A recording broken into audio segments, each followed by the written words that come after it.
I'm Andrea, a passionate DEI advocate and consultant on a mission. Join me in each episode as we celebrate diversity, ignite conversations, and craft workplaces and educational institutions where everyone thrives. This podcast is my commitment to making a meaningful impact on the world of diversity, equity, and inclusion. So are you ready? Let's get Diversifused.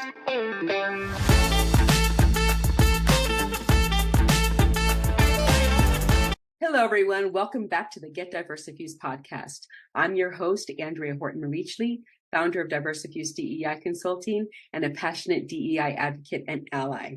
In today's episode, we will be discussing healing from trauma, empathy, and non-judgmental approaches in DEI with our guest speaker, Jayden Aubryn. Jayden is a Black, queer, non-binary psychotherapist and consultant. They specialize in holistically healing complex trauma by integrating mental, physical, sexual, and spiritual health. Jayden also helps organizations work towards DEI goals by highlighting the intersection of systemic oppression and trauma, and aims to make healing fun and accessible by using food, movement, music, and art. They are the founder of TISE Consulting and Therapy. So welcome, Jayden, to the Get Diversifused podcast. Thank you so much for being our guest today. Oh my gosh, thank you so much for having me. Cool. Well, why don't you tell the listeners a little bit about yourself, your story, your experiences, and how you came to found TISE Consulting and Therapy? Yeah, for sure. So, my training professionally is that of a psychotherapist. I'm a clinical social worker. And what makes social work and clinical social work different than other therapeutic fields is a focus on systems theory. So really understanding how an individual impacts the environment, but also how the environment will impact the individual so that we can make holistic and systemic changes. So that was a lot of my professional background. And then when I graduated from my master's program, I got a job at a very large nonprofit working for the most vulnerable populations in Seattle, Washington. So a lot of unhoused individuals that are dealing with substance use disorders, psychosis, personality disorders, really, challenging things to treat. And because of layers of systemic oppression, a lot of those clients had marginalized identities. A lot of them were queer, disabled, and people of color. And so I was noticing how clients who were Black or queer, disabled, they were being treated differently for what I was seeing as mental health symptoms. So, for example, a white person having a panic attack would get a mental health professional called to chat with them. A Black person having a panic attack would get the police called on them. And it's because a lot of the people working there actually didn't have a lot of training on mental health and what panic attacks look like. And so they just saw aggressive behavior and were afraid. So while I was working there, I ended up doing a lot of diversity, equity, and inclusion work for this nonprofit, founded a few equity organizations, and did some policy work, did a lot of trainings and all of that. And so when I left that organization to do therapy full time, I went ahead and started a side business, TISE Consulting, originally, to continue doing consulting work. And I was thinking, like, why does this feel so easy to me? And what I realized was that all of the things that I was teaching and trainings for DEI initiatives were the exact same things I was going over with psychotherapy clients. The impacts of implicit bias and oppression on your nervous system are actually the exact same as anxiety and trauma on your nervous system. So a lot of those skills that you need to manage them are the same. And so once I realized that connection, I was like, wow, no one's talking about this. I want to do that. And yeah, that is how TISE Consulting came to be. Eventually I added on the therapy to when I did this business full time. And yeah, that's my story. That is awesome. Wow, that is so rewarding, that type of work. So I come from historically nonprofit work myself, and it's a lot of work, and it's very challenging, and it does take an emotional impact on the workers a lot of times. So, but at the same time, it's so rewarding when you see progress being made, whether it's with the clients themselves or the workers, or both actually, the community at large who interact with those individuals, whether they're homeless, suffer from mental health disorders, are LGBTQ plus, or a combination of those and others. It's in my work, I also came across the same thing. So I historically worked with a lot of ESL immigrants and refugees. Mm-hmm. And it's that implicit bias. It's just all over the place. And a lot of, as you probably know, a lot of refugees suffer from PTSD, mental health issues. Some of the stories that you hear that they survived through are just so gut-wrenching and heart-wrenching. Mm-hmm. And they survived and they're here. And of course it took its toll. And now they're in a whole other country, a whole other culture. So it's a lot of things. And then there's a lot of, from U.S. born individuals, community service agencies, and police and firemen and healthcare workers. There's a lot of implicit bias because they only hear what the television say and movies, so they get their stereotypes and everything, and they don't realize how much that's actually impacted their way of thinking, and their way of thinking impacts their behaviors and or their actions or non-actions. And it's, yes, that's very rewarding work. Kudos to you for founding TISE Therapy and Consulting. So my question is, it's not one of the questions I sent you, but based off of what you had said, I tell you, let's go with the flow here. Of course, yes, I love it. So based off what you said, so the consulting part, I'm assuming, is for organizations. Is the therapy part for individuals who suffer from mental health and other types of disorders or diagnoses? Yeah, so consulting is mostly for organizations, but I also do individuals as well. And then I provide consulting services for other mental health professionals. I also have a niche of working with dance and fitness studios, as I'm a dancer and a personal trainer, and making those spaces more equitable. Nice. And then for therapy, I offer services to individuals, couples, and families. That's awesome. That's awesome. Cool. So, just side note, what kind of dancing are you into? oh gosh. How much time do we have?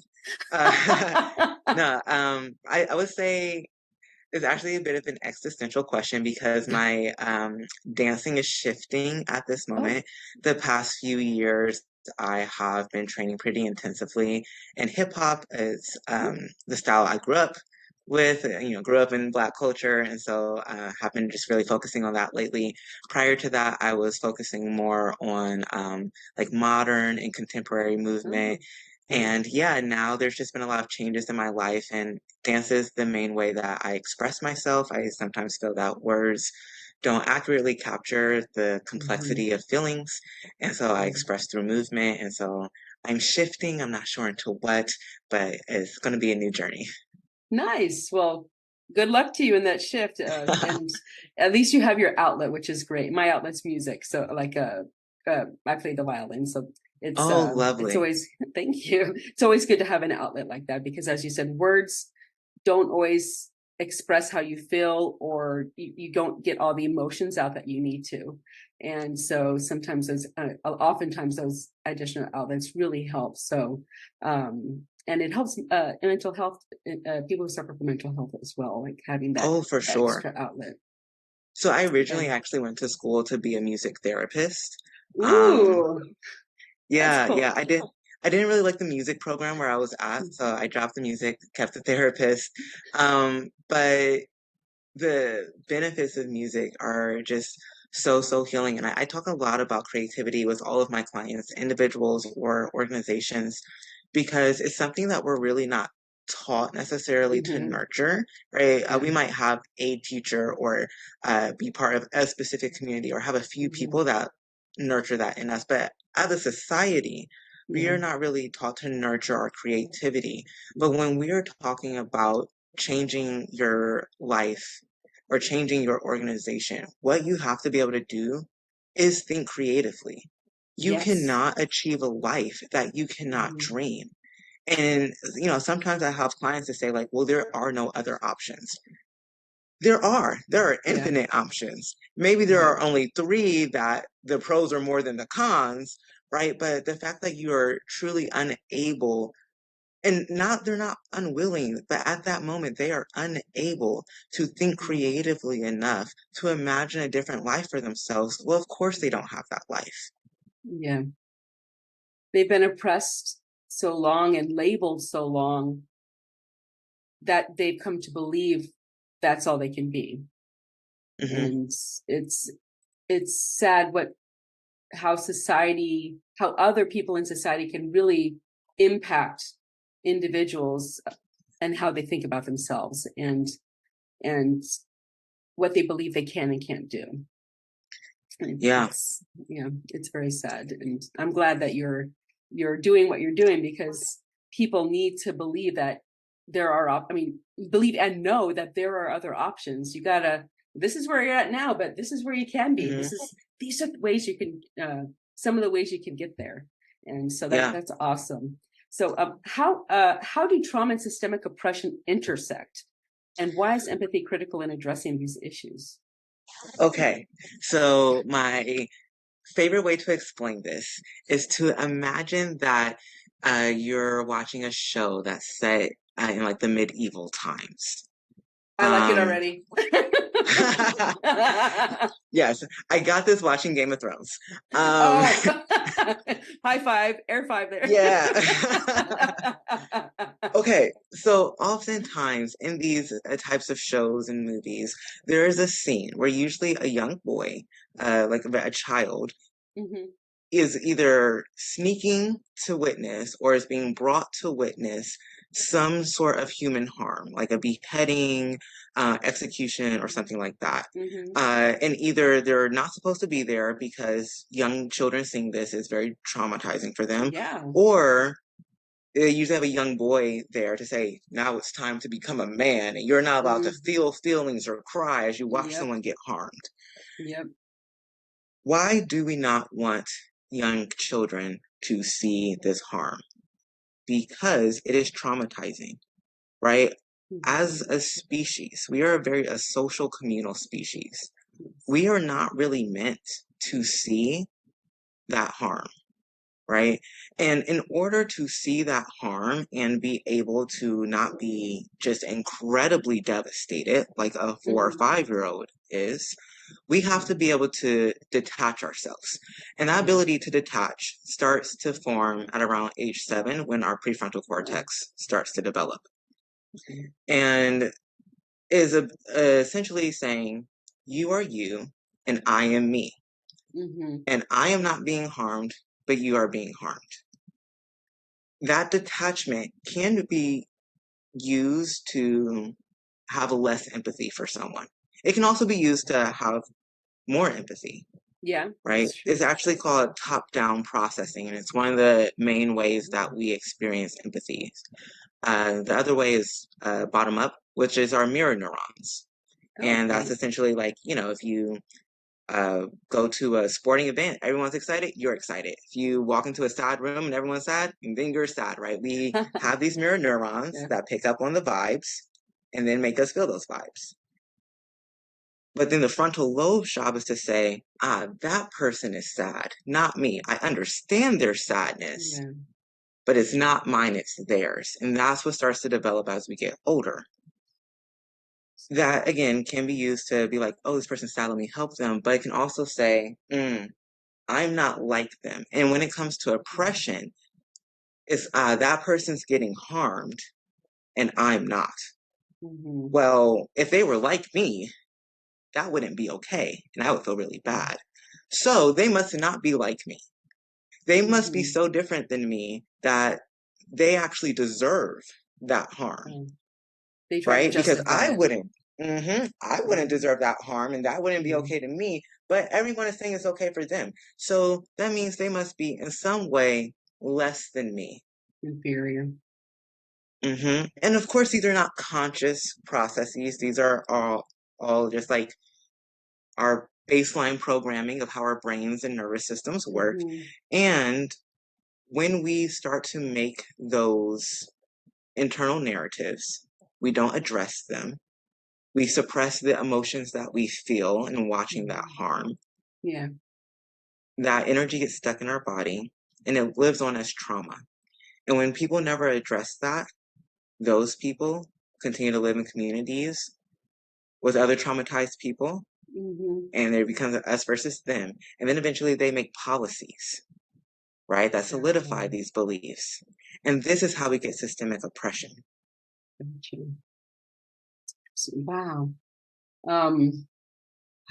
That is amazing. I mean, as you were talking, I was thinking about all the different professions that are out there where they say you just got to put up a wall.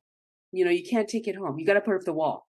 And then we hear about so many, like, I'll just say doctors that have a poor bedside manner, that because they put that wall up for so long, they forgot how to show empathy or how to come off as empathetic and caring. And that's just one profession, you know, that it happens a lot, and not all doctors are like that, by no means, but it happens historically. But there's also social workers and nurses and anybody who's interacting daily with people who are facing trauma and struggles and being oppressed in some way. You know, they're working with them every day. It is difficult to not. It's difficult to put that wall up, and then it's difficult to let it down again. You know when to be empathetic and when to put the wall up, to put boundaries and everything for your own mental health and well-being.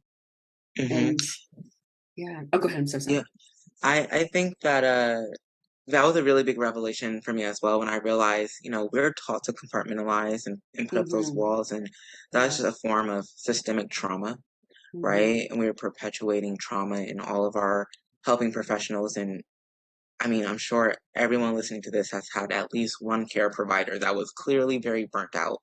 And we know that those providers cause more harm, right? And the cycle just perpetuates. But the thing is, we are not taught how to deal with those feelings. How many of us were truly taught to deal with immense sadness, immense grief, immense anger, right? To witness other people's suffering and actually hold that. We are taught to block it out. Yeah. We are not taught to feel it. And you say, you know, they forget to put down, you had said earlier that, you know, doctors might forget how to take down that wall. Well, I think it's more that if they were to take down that wall, what is all going to come rushing in? It's like if you like put a whole bunch of stuff in a closet and then you open the door, right? It's just going to all pour out. And that's going to be really, really overwhelming and destabilizing. And that's not something I would recommend either. If you're not prepared to handle that wave of emotions, like we need to do that slowly. But unfortunately, by the time people are adults and realizing, maybe I want to make a change, they have walled off so many things. It's really, really hard to take it piece by piece. They get these overwhelming waves, and that can be really discouraging, which is why I think healing has to be at least sometimes fun, so that there are moments where people are feeling motivated and encouraged to do it.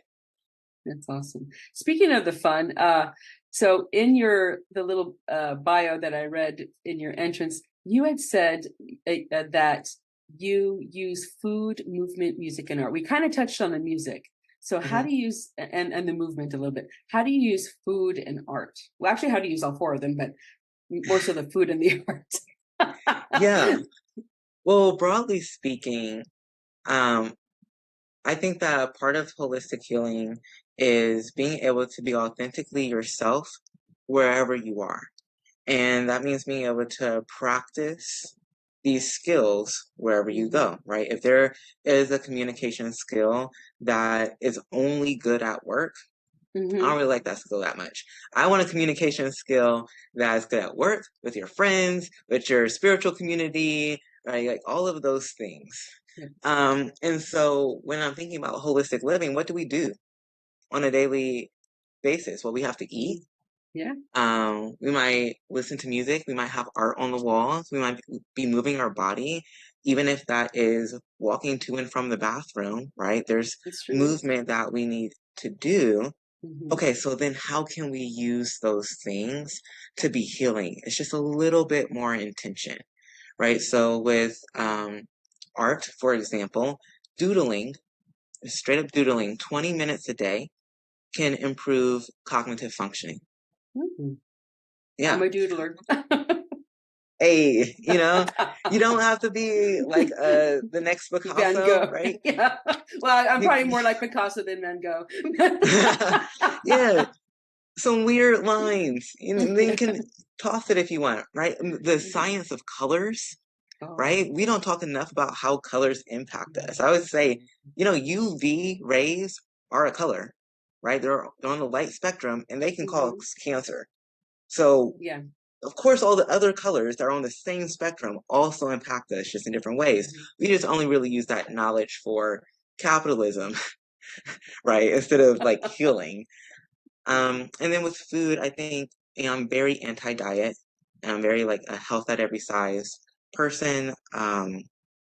But I do think that understanding a bit of how nutrition impacts your mental health and how your body utilizes energy sources can be really helpful. So if you know that you haven't really eaten anything all day, Mm-hmm. but you need to get to the grocery store and like then take these heavy bags upstairs and you just are feeling super weak, maybe actually don't eat nuts at that moment. That's not going to be the best snack for you. The best Right. snack for you actually might be a cookie because it's a simple carb. It's Yeah. going to hit your bloodstream much faster and give you the energy that you need to do that type of task. Yeah. And then once you're in your home and you're not doing a lot of physical movement, then you can eat the nuts, right? Or figure out what else you want to eat. Obviously, everyone's health is different, and so we want to Mm-hmm. tailor that. But there are simple things like this of like, how do you use nutrition to like meet your mental health and your physical health goals? And then there's also things like cooking with friends. It can be a nice communal thing. It can be a mindfulness thing. It can be a relaxation thing. Put on some music and dance around your kitchen while you're cooking. Like there's a lot of things you can do with food, in the acquiring and the eating of food that will help build some of the mental health skills we're trying to practice. That's awesome. That's awesome. I love how your consulting and therapy makes it real world. Things that people can do every day that with activities that they do every day. So that's very important because it makes it easier to include and do. So as opposed to, oh, try these exercises on the floor or 3 times a Yeah. day. And it's like, well, if you're in the office, I don't want to get on the floor. How many times has this been vacuumed, or has it ever been vacuumed? Yep. It's like if you worked on nonprofits, you know what I'm talking You're not about. getting on the floor. Nope. Exactly. So, or in his classroom or something like that. But it's yeah. So it's like you make your therapy seems to be a lot more real world and easy to integrate into people's lives. So that's That's wonderful. the goal. I mean, we're in late stage capitalism. Who really has time to add in another hour-long responsibility 3 to 5 days a week? We don't have time to do the things that we're already doing. I'm happy that you're spending time and money to have me as your therapist or your consultant. Like for me to ask for much more honestly feels pretty unrealistic. So what are the things that you can do? 30 seconds to 2 minutes, right? And how can you pair it to things that you're already doing? My favorite thing is toilet time. Everyone has to use the toilet. That is a great What are you time to talking about? practice some. If you're not using the toilet regularly, let's chat because part of holistic health is physical health, and we want to follow up on that. But even with organizations, right, nonprofit, so much time scarcity. There's always so much to do in a nonprofit. So Yes. what are the tasks that people are already doing? What are the meetings that are already being held?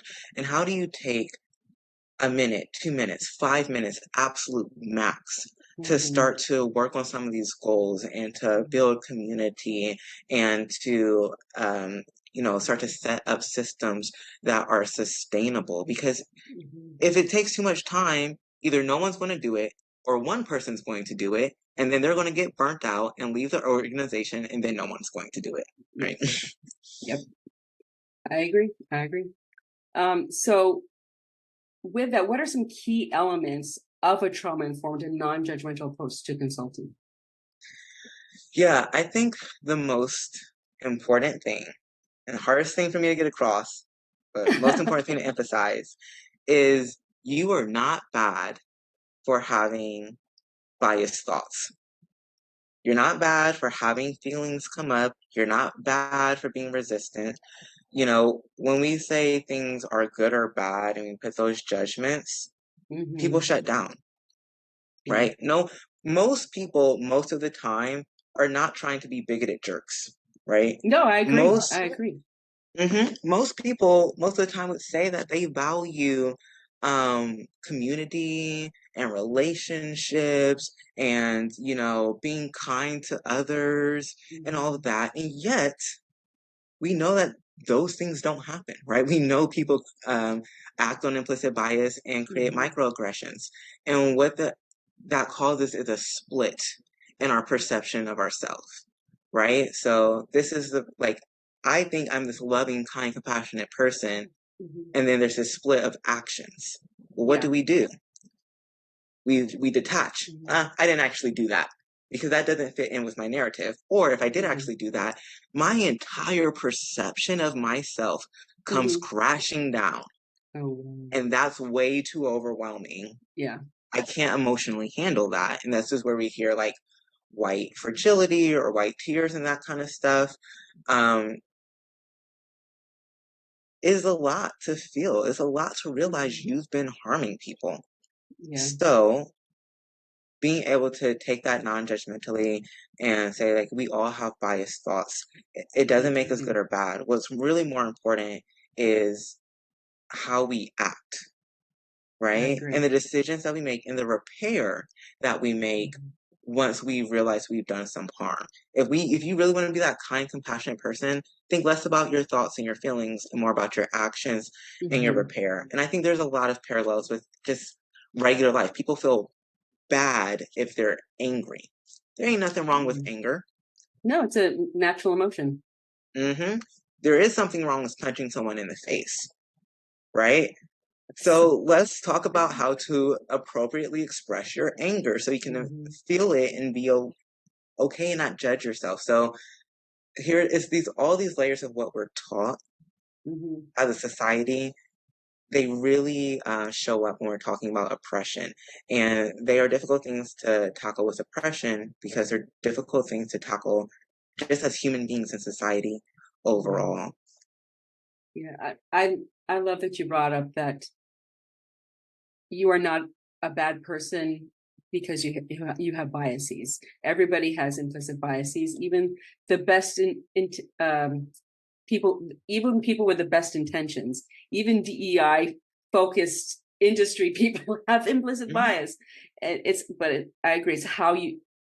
It's not just. I mean, we all have the thoughts, but are you acting on those thoughts?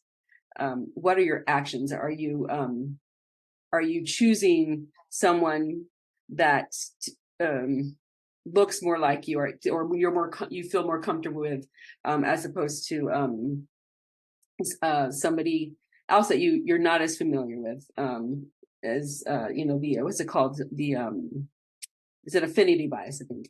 Yo, and yeah.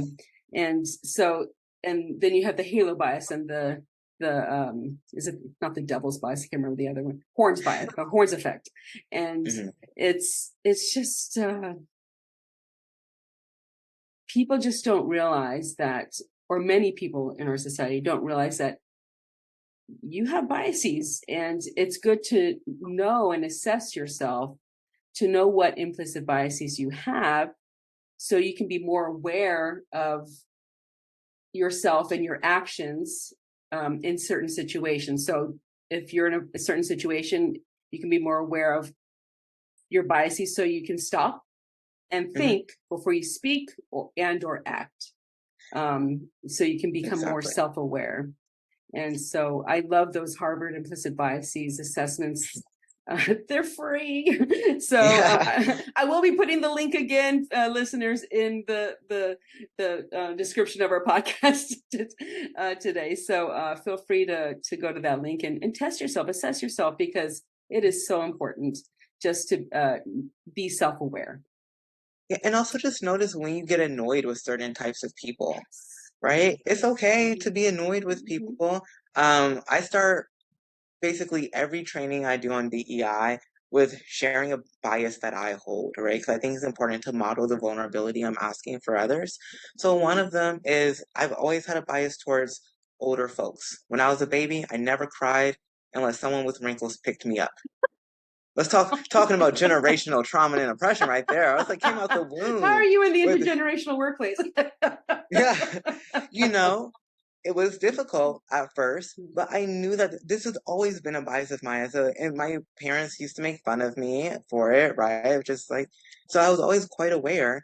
And then I'm like, I'm glad I want to be old like you one day. Like, you don't deserve my annoyance. So when I'm talking to someone who's older and they're speaking slower than I might want them to, or they smell differently than I expect, and I feel myself getting annoyed and I feel my muscles tensing, I just take some breaths. Yeah. I remind myself that this is on me, not on them. Right? And I think a little bit more about every single sentence that I say so I can make sure it's coming out with the tone and the language that I want, that, matches my values and what I'm trying to communicate versus like what I might be experiencing emotionally in that moment.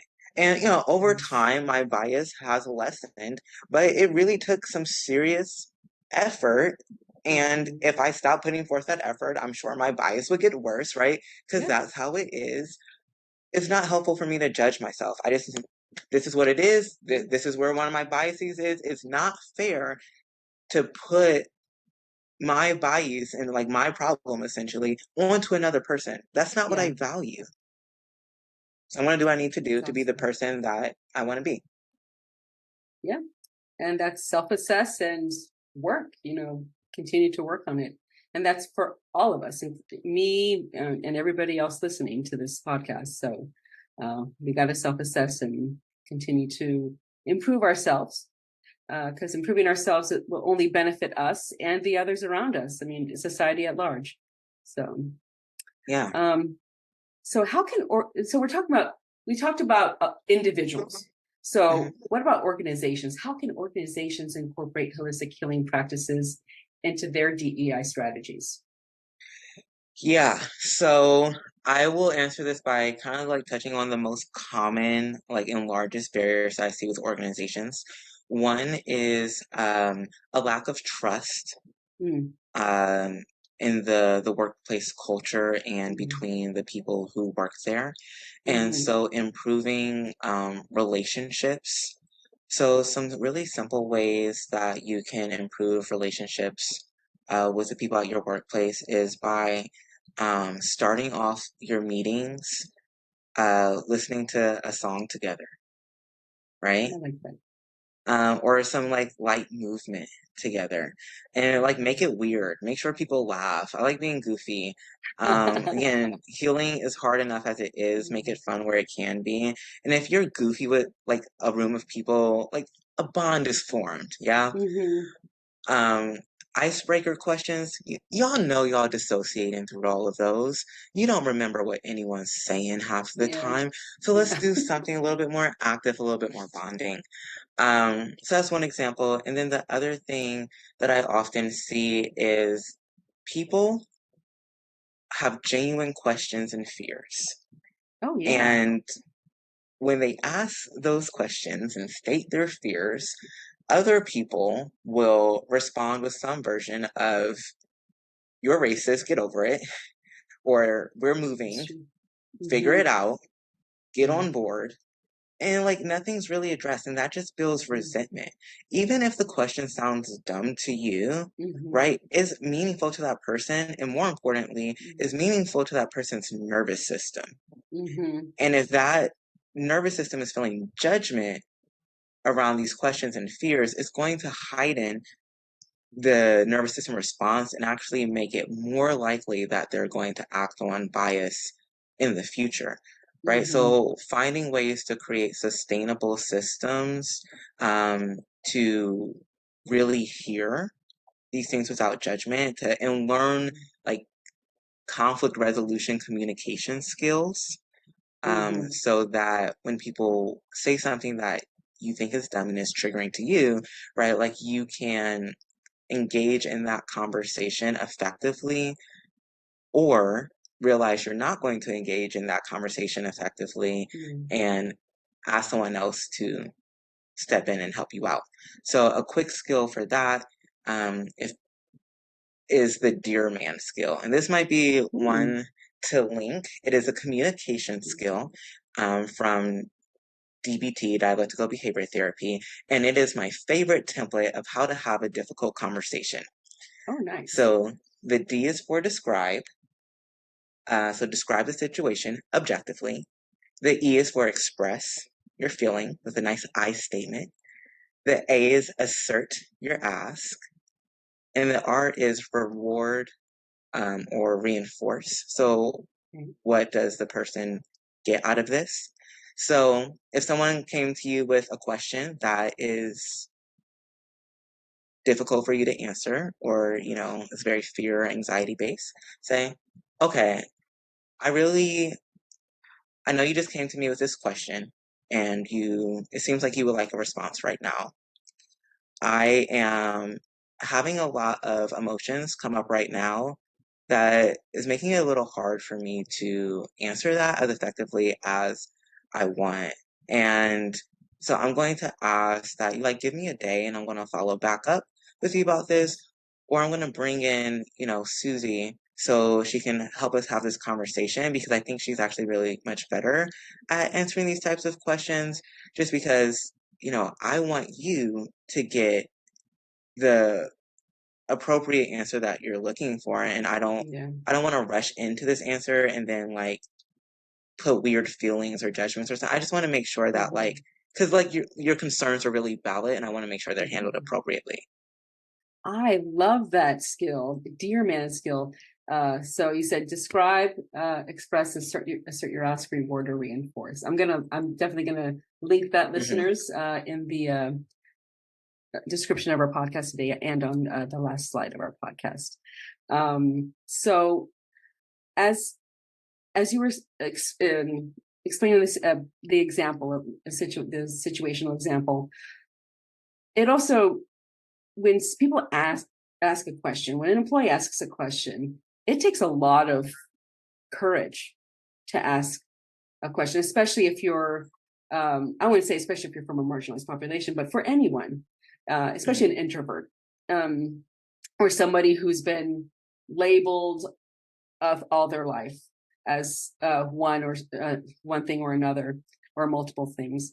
So to have their question ignored is only going to prevent them from asking other questions. It's going to make them feel unvalued, unheard, it's disengaged, and they're going to think twice before they ask a question again, or they're never going to ask a question again, and they're going to eventually seek other employment.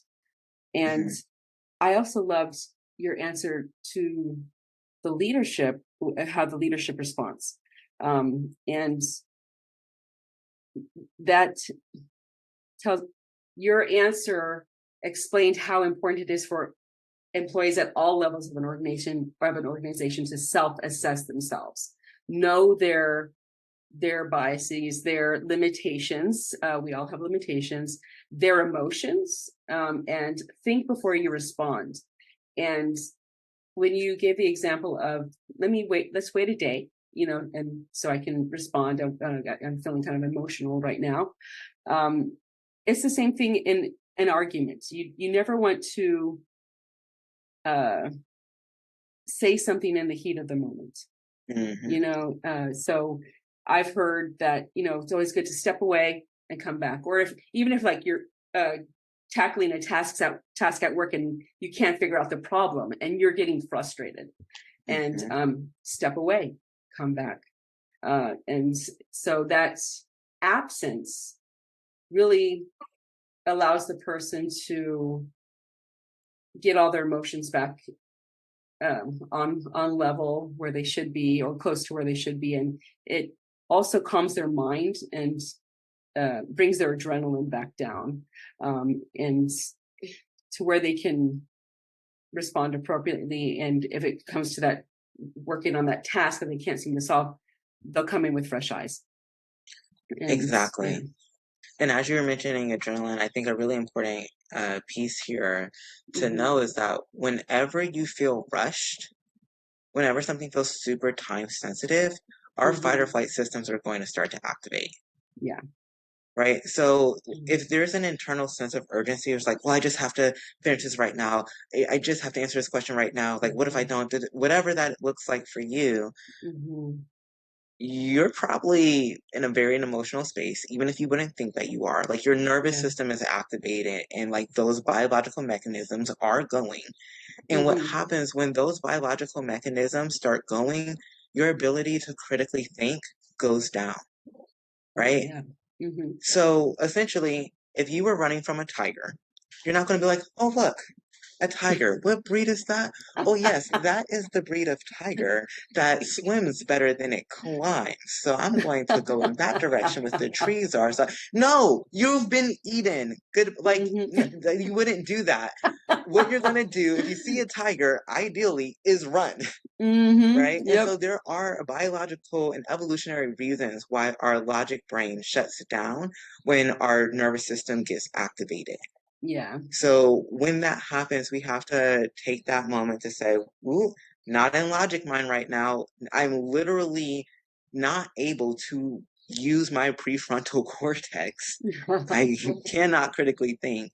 Let me go ahead and calm down and relax the nervous system, get it to stop creating so much energy.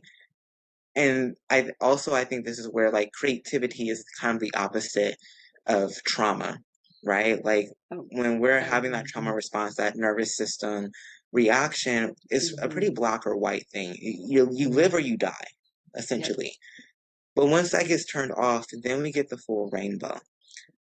So again, we don't need to judge our nervous system reaction. The nervous system has kept us all alive this far. It's doing its job just fine, right? And how do we be a bit more intentional in our relationship with our nervous system so that we can be value aligned as much as possible? Yeah.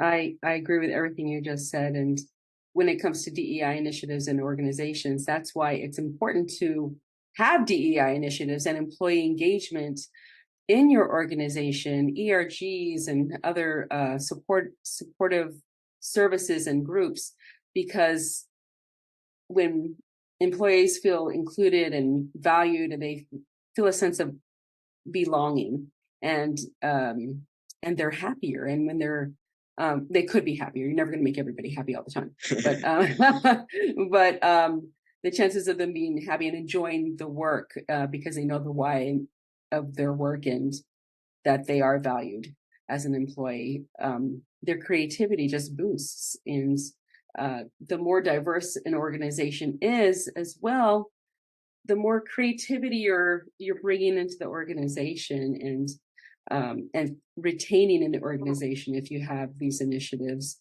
and supportive services like therapy and ERGs and also. So yeah.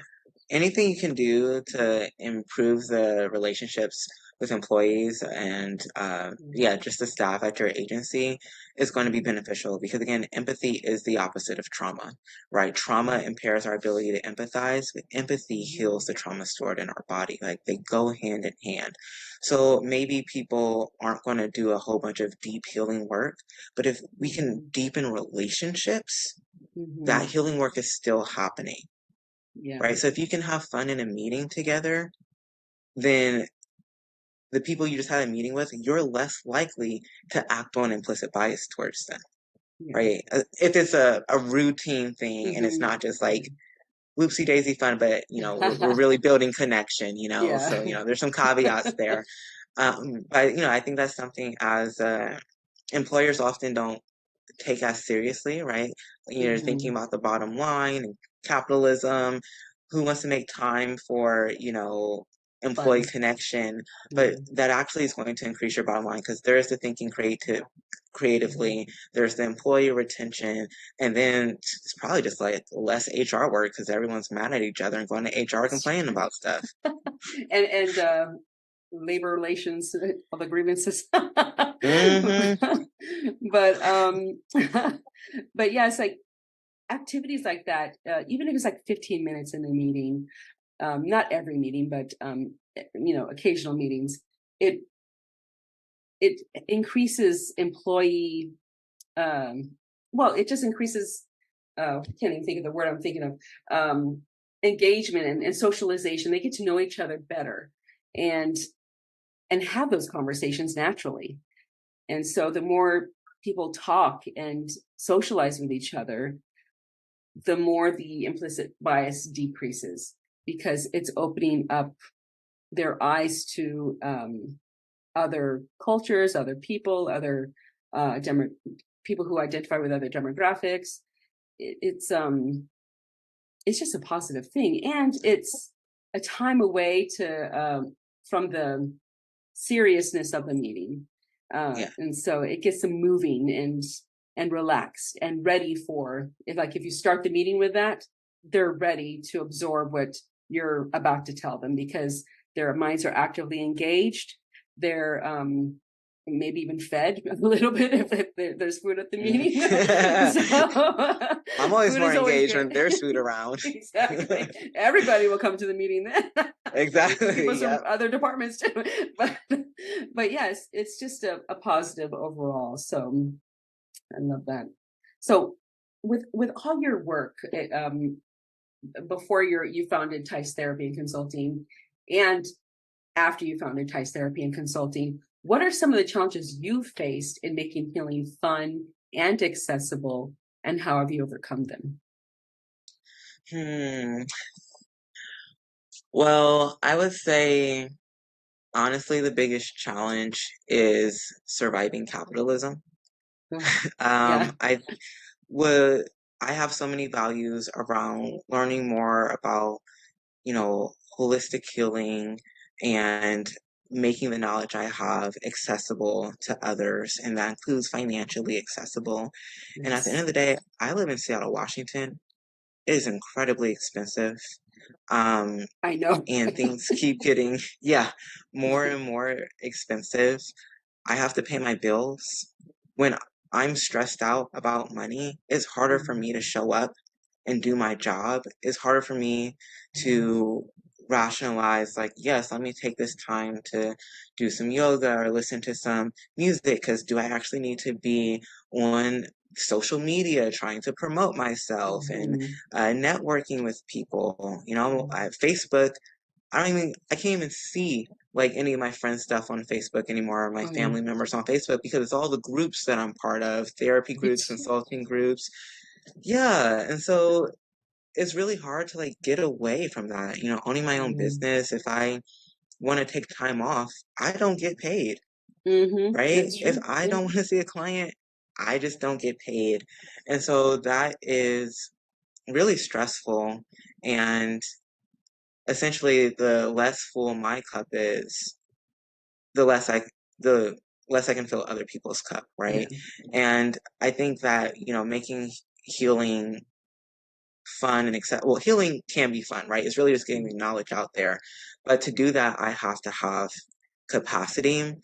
And so, yeah, I would say that's the biggest challenge. How I have kind of overcome the challenge with a lot of community support, a lot of reminders, people being like, hey, haven't seen you for a while. Or, my partner being like, you worked until how late? 10 o'clock, excuse me? Oh, my. Yeah, like, not, just people kind of be like, can we like look at your patterns?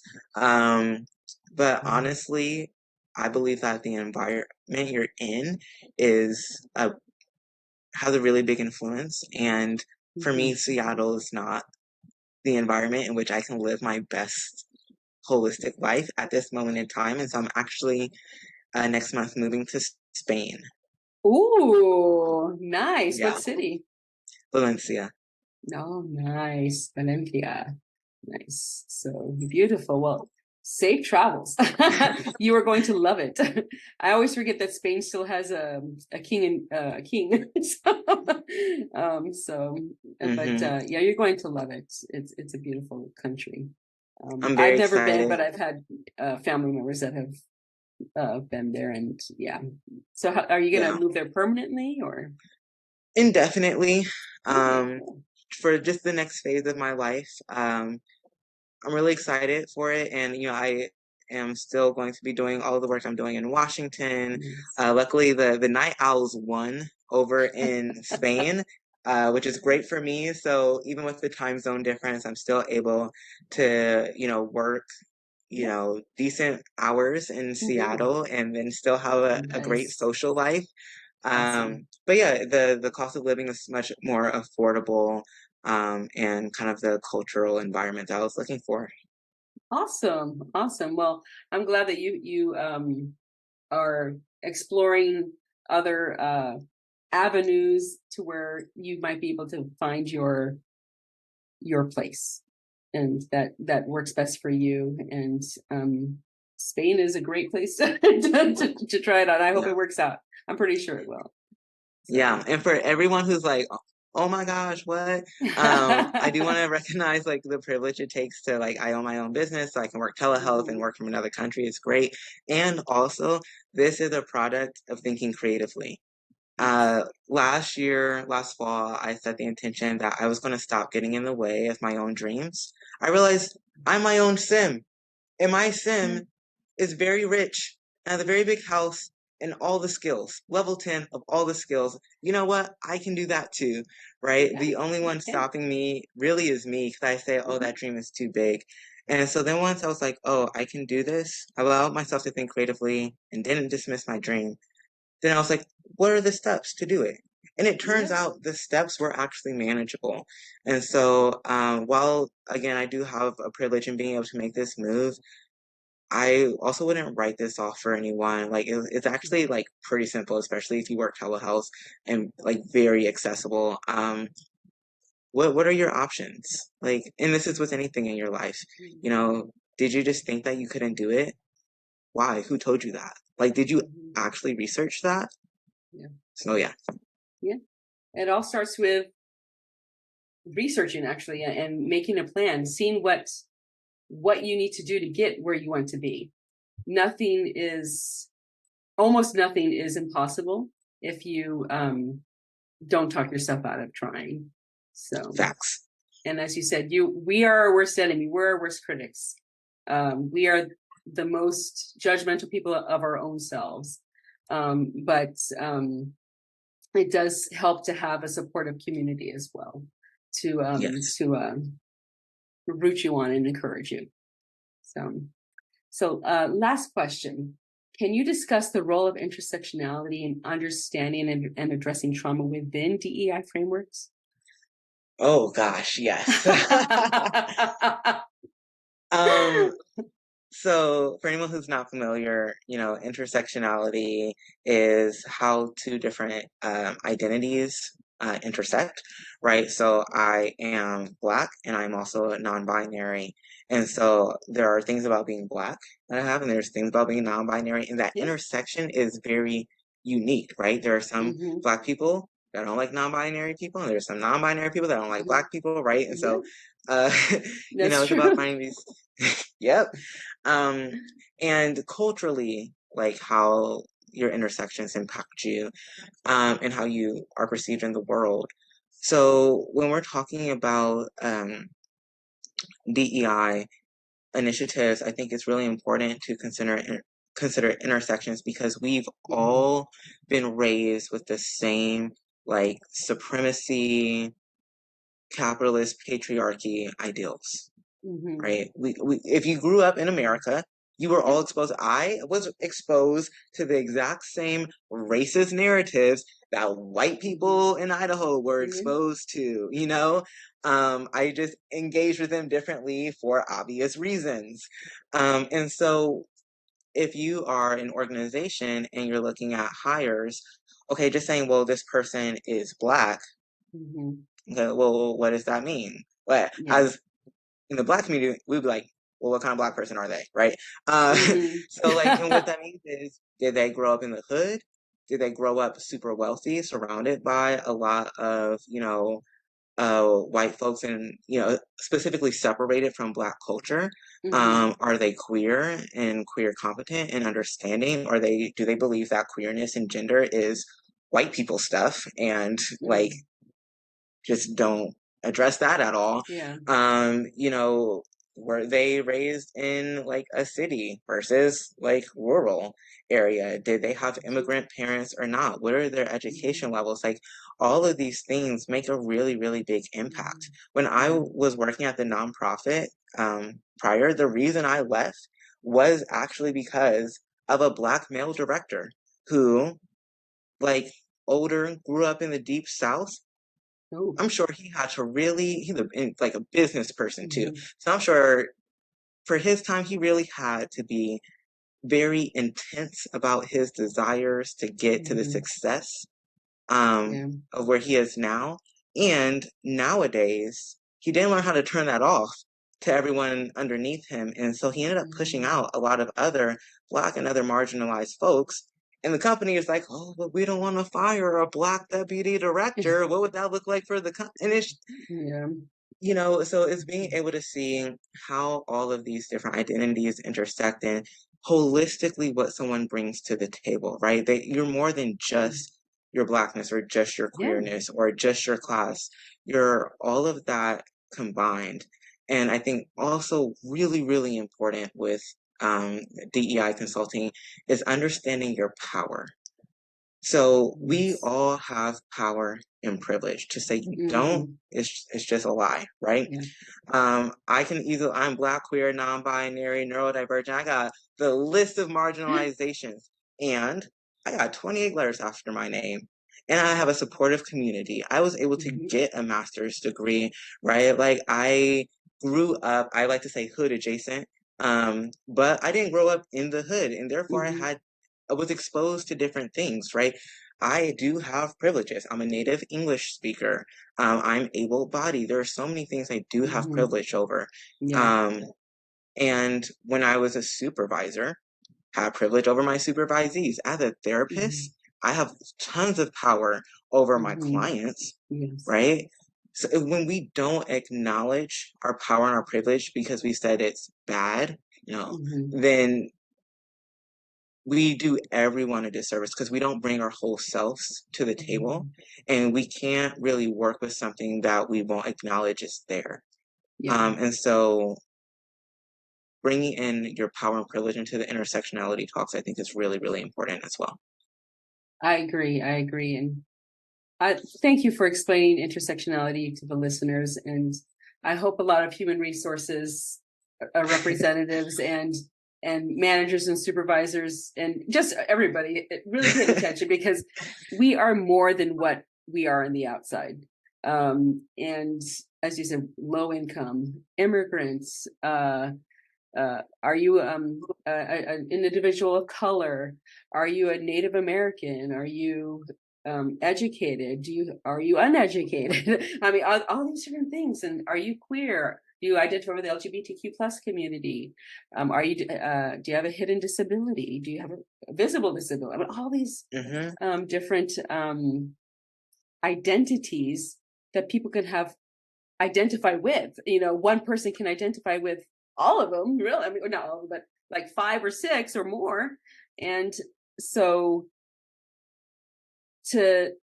for organizations to say, well, this is a Black individual, or this is a Latino individual, or this is a immigrant. I mean, they're more than that. And yeah, it's just frustrating when they only look at one identity. And so I'm so glad that you brought up the you explained intersectionality and how can it how when people don't see the entire person, everything that person is and can bring to the table and does bring to the table, and all their experiences, the challenges they overcome, that they're still trying to overcome, it can be a little traumatic and very traumatic in some cases, and very limiting to the employee or the staff member as well in an organization, because if they're only seeing one identity, if the organization is only seeing one identity, they can glass ceiling that employee without even realizing it. And I would say seeing only one identity can be just as bad as being colorblind, right? Because if you only see one identity, then you don't see all the others. Exactly. And this goes for your identities of privilege too, right? So maybe you're a white queer person, and so you come in as the queer person. Well, if no one sees you for being white, they don't see you, right? White is it's not bad to be white. No, right? So like, if someone can't see you for the white person that you are, right, that they don't see you. Yeah. And it would be just as bad for them not to see your queerness. Like all of these are part of you. Yep, I agree. So let's go into some key takeaways for our listeners. So today, Jayden and I talked about understanding trauma and oppression. We talked about how systemic oppression impacts trauma and why empathy is crucial in addressing these issues. We talked about holistic healing approaches, and we talked about the benefits of integrating mental, physical, sexual, and spiritual health in trauma and healing. In trauma healing, pardon me. We talked about trauma-informed consulting, about how adopting a trauma-informed and non-judgmental approach in consulting can lead to more sustainable and effective DEI initiatives. We talked about creating healing methods. We talked about the importance of making healing accessible and engaging through the use of food, again, yum, movement, music, and art. And we talked about intersectionality in DEI. So we could gain more insights into the intersection of systemic oppression and trauma and how it informs DEI strategies. Do you have any other key takeaways for our listeners today, Jaden? Yeah, I would just say you're not bad and you're not good, right? But your actions can be value aligned or not value aligned. So if you find an action that's not value aligned, what do you need to do to make it more value aligned? Again, doesn't mean you're good or bad, but we can always look at our actions. I love it. Okay, well, thank you. And so we're going to talk about possible next steps now for our listeners. So educate yourself, people. Educate yourself. Life is learning. Learn more about trauma-informed practices and the intersection of trauma and systemic oppression. Implement holistic practices in your everyday life. Consider incorporating holistic and creative healing methods into your DEI initiatives. Adopt a non-judgmental approach. Apply the trauma-informed, non-judgmental approaches discussed in this episode to foster sustainable change in your organization and in your daily lives. And seek professional guidance. Engage with professionals like Jaden for consultancy and workshops to support your DEI goals. I will be putting some workshops and also the Harvard implicit bias tests in our last slide today, as well as in the description of our podcast, as well as the Dear Man skill, communication skill that Jayden mentioned, and a little bit of information about top-down processing and mirror-up processing that Jayden mentioned in our episode today. Do you have any possible next steps for our listeners, Jayden? Yeah, for sure. I would say one of the biggest things for people to do is to build their emotional regulation and distress tolerance skills, and learning how to use coping skills effectively, right? And just because you're learning a coping skill doesn't mean like you're quote unquote crazy or anything like that, right? We can all use skills. And if you don't know where to start, I have a Patreon, and for as low as $5 a month, you can have access to a coping skills library where I go over a whole bunch of different skills. I post new ones every 2 weeks, so you can have time to practice each one that I post before you learn a new one. Awesome. And is that link found on your website? Yep. And you can also just do patreon.com/TISE Consulting and Therapy. Awesome. Cool. And listeners, that will be in our the last slide as well as the description. So Jayden, if any of our listeners want to get in touch with you, either to be a speaker on their podcast or a speaker at an event or engagement, or if they want to reach out to you for consulting and therapy, how can they get in touch with you? Yeah, so I'm pretty consistent with my brand. It's TISE Consulting and Therapy. That's TISE, stands for Trauma Informed Social Equity. And so that's my Gmail, if you want to shoot me an email. And that's my handles on TikTok and Instagram, and also my website, TISEconsultingandtherapy.com. That's wonderful. So listeners, I will put Jayden's contact information on a slide all by itself with Jayden's picture. Yes, I'm going to be using that picture again, Jayden, as well as in the description of today's podcast. So again, thank you, Jayden, for being our guest today. It was such a wonderful conversation. I really enjoyed speaking with you and meeting you today. Today was the first time we met, listeners, so it was really nice meeting Jayden.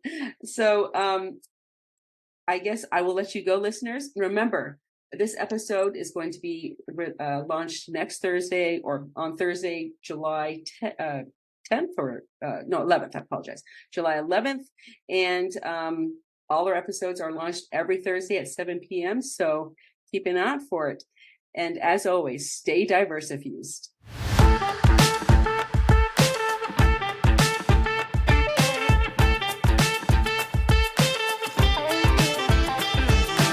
Be a guest speaker on the Get Diversifused podcast, I'm on the lookout for guests. So if you're passionate about DEI and would like to share your unique insights, experiences, or success stories, I want to hear from you. If you're a fellow podcaster who's passionate about DEI, let's swap the mic and amplify each other's voices. If you're interested in being a guest, reach out to me at Andrea@Diversifused.com, and I'll send you the link for a guest interest form. Hope to hear from you soon. Remember, stay diversifused. Now go out there and make a difference. And as always, for more strategies on building inclusive workplaces and communities, check out Diversifused. We're here to guide you on your DEI journey. Make sure to visit our website at Diversifused.com and follow us on social media for the latest happenings, blog posts, tips, and events.